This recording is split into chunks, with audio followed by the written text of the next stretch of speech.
Hi guys, let's go and have a look at the ratings that I gave to the drivers, my ratings to the driver. I don't like to give numbers because, I don't know, we already give a lot of numbers for stuff and so on, so I prefer to comment and see, put a little comment next to my tier list. Let's have a look. Whoever put it in the top drive, of course, Verstappen winning 41 race wins, 100 race win for Red Bull. So, of course, Verstappen top drive.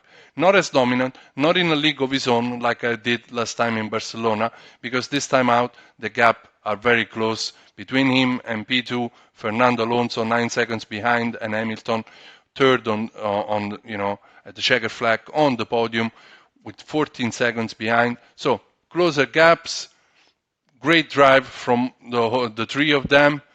And Wells, Alex Albon nailed the strategy on Saturday in qualifying by going in Q2 on the super soft compound tires while it was still wet and raining before anyone else. That put him in the top 10, and he's made the most out of the starting position to finish a great P7. It's the best result for Williams since 2021. Nicolas Gotifi finishing in P7. Of course, Russell is finished in P2, but those were in Belgium, but it was a half point race because actually they didn't start it. They just went behind the safety car and so on. Great stuff from Alex Albon in P7. Then, why do I put Esteban Ocon P8 in top drive? Because, the guy is just driving the wheel off of their Alpine, It's doing its best since the podium in Monaco. It's just performing, putting in the points, while his teammate is not capable of doing the same. So, great stuff from Esteban. On the other end, why am I putting Lando Norris, who finished in P13, in the top drive? Because from my point of view, it was an unfair decision. The sportsman-like behavior, penalty that was given to him, 5-second penalty, he would have finished P9. Great stuff from an underperforming McLaren. He's been fighting all the way through the race. It was beautiful to watch. His overtakes, even when he couldn't make it, and will just go outside of the track. It was impressive, aggressive. So we like it. Top drive for him. Improving. Finally, I can say that Ferrari are improving, and finally, I can say that Ferrari are nailing a strategy. Unbelievable, unbelievable. In the last 10 years, Ferrari have been so poor on strategies. And now what do? They don't pit under the safety car on lap 12. They go long on the medium compound tires that they couldn't make. They couldn't make last, these tires for the past races, even 5 laps, and they would be outside of their window. They made them last for 40 laps before going onto the hard compound tires. Great stuff. They started in P8 and P11. They finish in P4 and P5. So I guess this is a great improvement, especially because it came out of a well, well performed strategy, and also the improvement comes from the tires. They could make the tires last for longer. So great stuff, improving.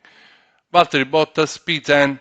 I want to put it in the improving section. It was good stuff. Oscar Piastri finished in P11. I think it's improving. The guy is a rookie and he's doing very, very well. At the beginning of the race, he was even out in front, of his teammate. Then, of course, Lando came back at him again. But Lando had to perform an aggressive overtake, at the hairpin to pass his teammate. So Oscar is doing pretty well in an underperforming McLaren. I'll see him improving every race. Losing their cool, Sergio. I mean, it's the third consecutive race that Sergio compromises his chances during qualifying. He could not even find a way past the Ferraris, behind in P6.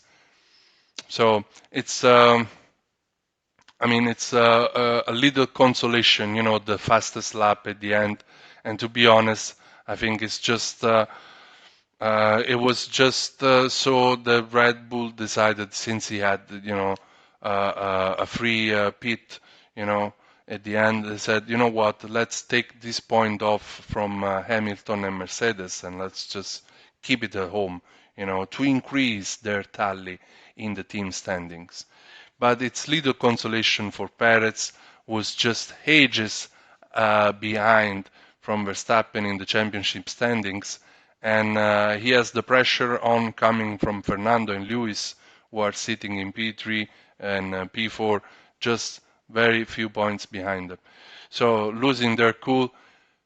And Nico, was supposed to start in P2, then there was the penalty. He started in P6, and then he misjudged, the safety car period, to pit, and the Haas didn't have the pace. So unfortunately, he's been losing his cool during race day, and that puts him in that category. Not performing at their level, of course, Lance is not performing, at the level was expected to perform, considering that Fernando in the other Aston is just putting podium after podium after podium. So to finish in P9 in his home Grand Prix, I think it's not bueno for Lance.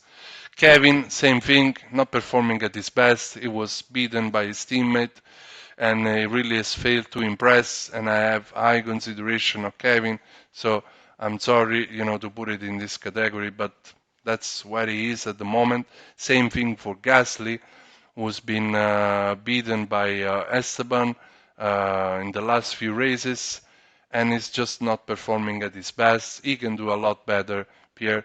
He just has to keep his cool, keep his things together, and just perform. And the result will come afterward. Then another bad day in the office for the duo of